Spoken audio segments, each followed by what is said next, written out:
adalah mengenai hukum Kirchhoff 2. Kalau mau belajar tentang materi ini, sebaiknya belajar daripada materi-materi yang sebelumnya, karena kalau enggak akan bingung ya.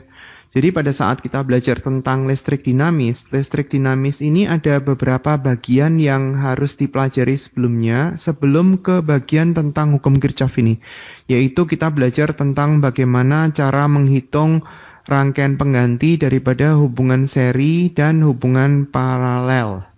Terus kemudian setelah kita bisa, kita akan belajar tentang hukum Kirchhoff 1. Bagaimana cara nyari arus di percabangan. Terus kemudian setelah kita belajar tentang hukum Kirchhoff 1, kita harus belajar dulu tentang hukum Ohm.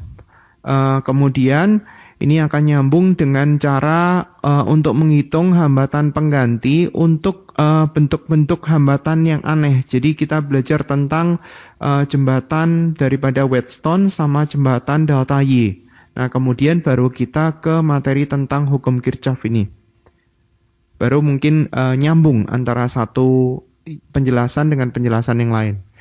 Pada saat kita belajar tentang hukum Kirchhoff 2, hukum Kirchhoff 2 ini bilang bahwa jumlah total tegangan, jumlah total GGL, dan jumlah total perkalian daripada kuat arus dan hambatan dalam rangkaian tertutup itu nilainya sama dengan 0. Ini kalau misalkan kita bicara tentang rangkaian yang sifatnya itu tertutup. Jadi dari titik tertentu muter-muter terus kemudian balik lagi ke titik asalnya. Nah, ini nilainya sama dengan 0.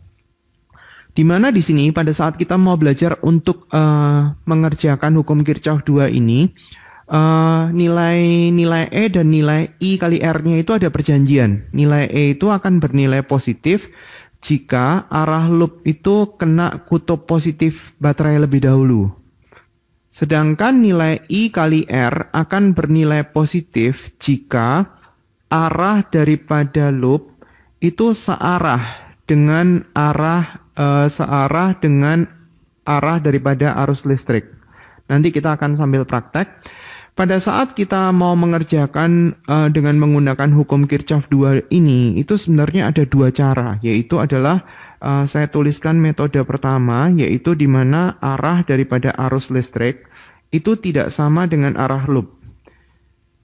Nanti akan ada kelebihan dan kekurangan daripada masing-masingnya. Untuk metode yang kedua, arah daripada arus listrik itu sama dengan arah loop. Nah, sekarang kita coba untuk yang pertama. Ya, sebenarnya bagaimana sih membedakan soal-soal yang bisa dikerjain dengan hukum Ohm dan hukum Kirchhoff 2?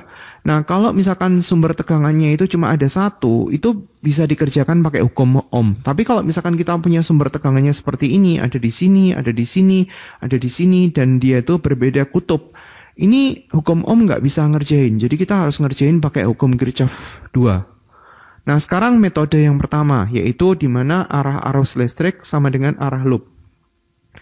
Pada metode yang pertama ini, kita harus bikin permisalan untuk arah arus listrik di setiap percabangan dan arah loop sendiri-sendiri. Misalnya di cabang yang atas, saya bikin I1 arahnya ke sini. Berarti di sini ada jalur untuk I1. Terus kemudian ada jalur untuk I2. Ini di sini ada I2, berarti dia muternya itu dari sini. Terus kemudian di sini jalur I3. Boleh nggak saya bikin dengan arah yang berbeda? Nggak masalah. Yang penting pada setiap percabangan dia ada arus yang masuk dan arus yang keluar, nggak masalah. Tapi kalau misalkan untuk gambar yang ini kita bikin katakanlah cabangnya itu I1 seperti ini, I2-nya seperti ini, dan I3-nya seperti ini nggak boleh karena terhadap titik ini kan semuanya masuk. I1 menuju percabangan, I2 menuju percabangan, I3 menuju percabangan. Berarti itu nggak boleh. Nah, sekarang kita bisa menyusun namanya itu adalah hukum Kirchhoff 1 untuk cabang yang atas. Sebenarnya untuk cabang yang bawah juga sama. Jadi jumlah arus yang menuju ke percabangan yaitu adalah I1 dan I2 sama dengan jumlah arus yang meninggalkan percabangan. Atau kalau misalkan saya kumpulin jadi satu ke satu sisi, kita punya I1 tambah I2 dikurangi I3 sama dengan 0. Dan itu adalah persamaan yang pertama. Nah, sekarang kita lihat untuk loopnya. Kan tadi arah arus listrik sudah dimisalin, sekarang arah loop. Saya mau bikin searah jarum jam semua deh. Ini adalah loop 1, terus kemudian loop yang kedua juga saya bikin searah jarum jam. Boleh nggak kalau misalkan saya satunya searah, satunya berlawanan? Boleh, kedua-duanya berlawanan juga nggak masalah, terserah. Nah, sekarang kalau misalkan kita mau mengerjakan dengan metode yang pertama ini, ngerjainnya itu urut dari titik tertentu. Misalnya saya mau mulai dari titik ini, terus kemudian kita lihat aturan ini. Nilai E akan positif jika loop kena kutub positif baterai lebih dahulu. Nilai I kali R akan positif jika arah loop searah dengan arah arus listrik. Kemudian kita kerjain. Nah, sekarang kita mulai dari titik ini. Loopnya kan bergerak ke bawah dulu. Sini kan, ke bawah sini. Nah, sekarang dia akan ketemu dengan 30 ohm. 30 ohm ini loopnya lagi bergerak ke bawah, I-nya juga arahnya ke bawah. Berarti 30 itu dikaliin sama I3 nilainya positif karena arah arus listriknya sama kayak seperti arah loop. Nah, sekarang baterai. Di sini baterainya kan kena kutub positif dulu. Berarti di sini 15-nya itu positif. Ini I kali R ya. Yang ini adalah E. E itu akan positif jika loopnya kena kutub positif dulu. I kali R itu akan positif jika arah arus listriknya searah sama loop. Demikian juga dengan yang 3 ohm. 3 ohm ini dilewatin oleh I3 kan. Di sini ada jalur I3. Berarti di sini 3 ohm dikali sama I3. Terus kemudian loopnya gerak ke sini. Tapi dia di sini nggak ada hambatan. Berarti terus saja ketemu baterai. Berarti di sini ada 10 volt. Karena dia kena kutub positif lebih dahulu. Terus kemudian di sini ada 2 ohm. 2 ohm ini dilewatin oleh I1. Loopnya mau ke kiri, I1-nya juga ke kiri. Berarti dia positif ya. Positif 2 kali I1. Terus kemudian loopnya terus saja bergerak ke sono, ke atas, di mana di sini ada 10 ohm ini dilewatin oleh I1. Berarti ini nilainya positif juga, 10 I1. Terus lagi lanjut ke sini ketemu baterai 5 volt, ketemu kutub positif ya. Berarti di sini 5. Terus kemudian ketemu sama 1 ohm yang dilewatin oleh I1. Arahnya searah dengan gerakan daripada loop. Berarti positif lagi. 1 I1 sama dengan 0. Kemudian kita tulisin persamaannya, dikumpulin jadi 1. I1-nya ada siapa aja, I3-nya ada siapa aja, terus kemudian disederhanain. Jadi di sini kita punya I1, 10 I1 sama I1. Berarti di sini kita punya 13 I1. Terus kemudian I3-nya kalau kita lihat ada 33. 33 I3. Terus kemudian angkanya saya pindahkan ke sisi sebelah kanan. Dapatnya minus 30. Di sini kan ada minus 10 sama 10, 15 sama 5. Pindah sebelah kanan berarti kan totalnya 30 ya. Ini persamaan yang kedua. Sekarang kita berbicara untuk loop I2. Loop I2 ya sama ya, bergerak dari titik yang sama. Saya mungkin pakai warna berbeda ya. Misalkan saya pakai warna biru, saya bergerak dari titik ini. Berarti muter loopnya ke sana ya, karena kan loopnya searah jarum jam. Berarti ketemu I2 dulu. I2 sama loop arahnya berlawanan. Berarti di sini kita tulisin 20 I2. Terus kemudian loopnya terus saja bergerak ke sini, kutub negatif ya. Ketemu negatif berarti minus 20. Terus kemudian ketemu 4 ohm yang dilewatin oleh I2. I2-nya tadi kan arahnya ke atas. Berarti minus 4 dikali sama I2. Terus kemudian loopnya terus lagi di sini ketemu I2 tapi nggak ketemu hambatan, jadi nggak usah dihitung. Terus kemudian ketemu sama ini 3 ohm. 3 ohmnya dilewatin oleh I3 yang arahnya berlawanan sama loop. Berarti ada 3 dikali sama I3. Terus kemudian ketemu sama tegangan. Tegangannya ketemu negatif. Berarti di sini minus 15. Terus kemudian gerak lagi ke atas. Terus ketemu 30 ohm yang dilewatin oleh I3. Berarti ada minus 30 I3 sama dengan 0. Kan sudah balik lagi ke titik semula kan. Nah kemudian kita tulisin persamaannya. I1-nya nggak ada. Berarti kita mulai dari I2. I2-nya itu nilainya adalah 24. Minus 24 I2. Minus 33 I3 sama dengan 35. Ini persamaan ketiga. Nah, kalau persamaan pertama, kedua, ketiga kita eliminasi, nanti kita akan mendapatkan bahwa nilai I1-nya itu adalah, saya percepat ya karena saya sudah ngitung dulu, karena kalau misalkan nungguin saya ngitung akan kelamaan. I1-nya adalah minus 0,362, nggak masalah, biarin dulu 0,404 ampere.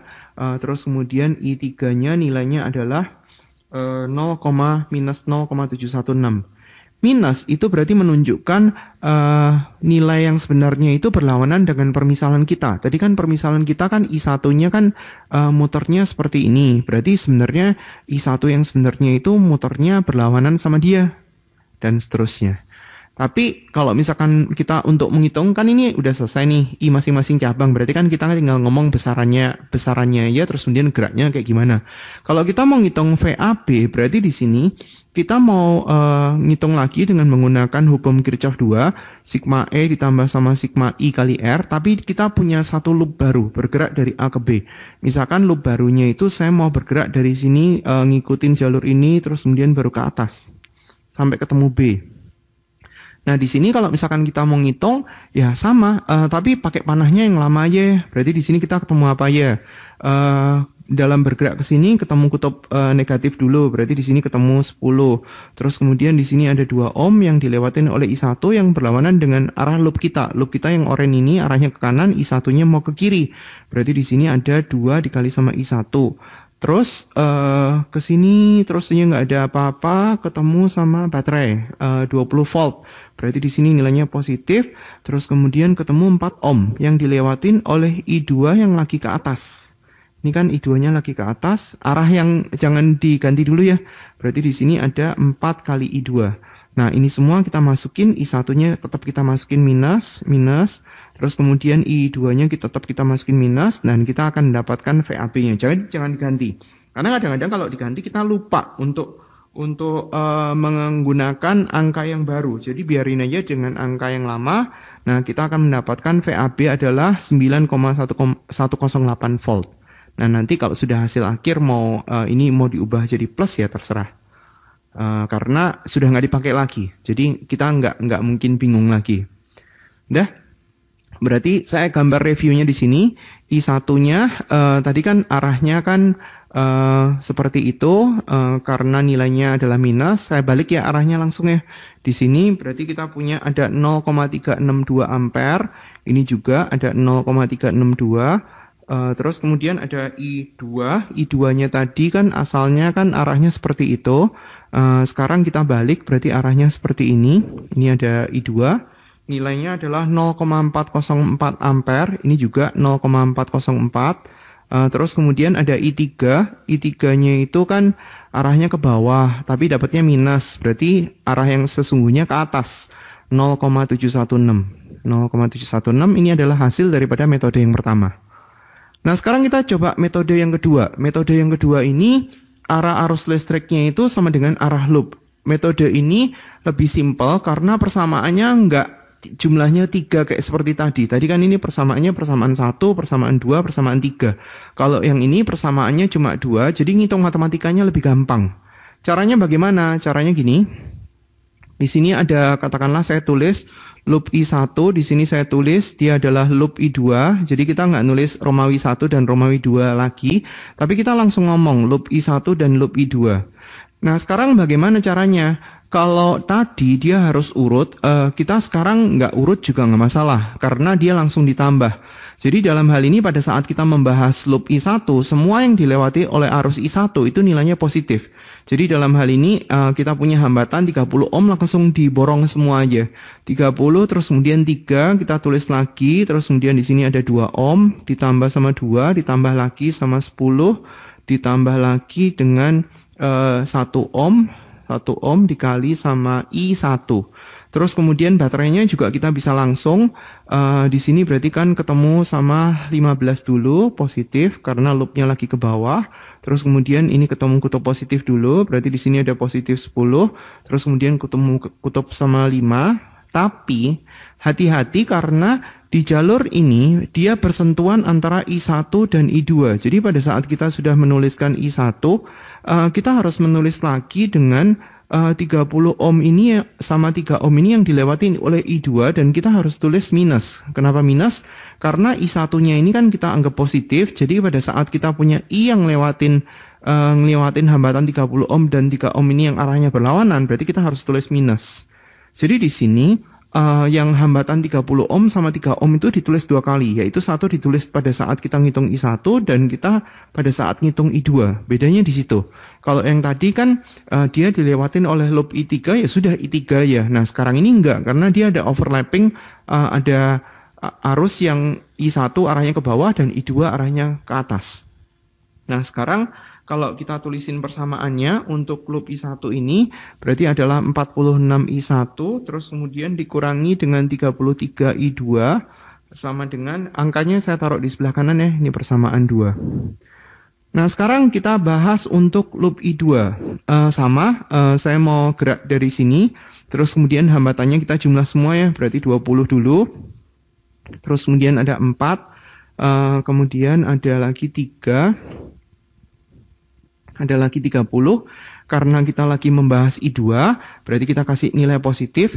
Nah, sementara di posisi 30 ohm ini, dan 3 ohm juga dilewatin oleh I1. Jadi di posisi ini kita juga harus hitung lagi 33 I1. 33 yang tadi sudah kehitung di I2, sekarang dihitung lagi di I1.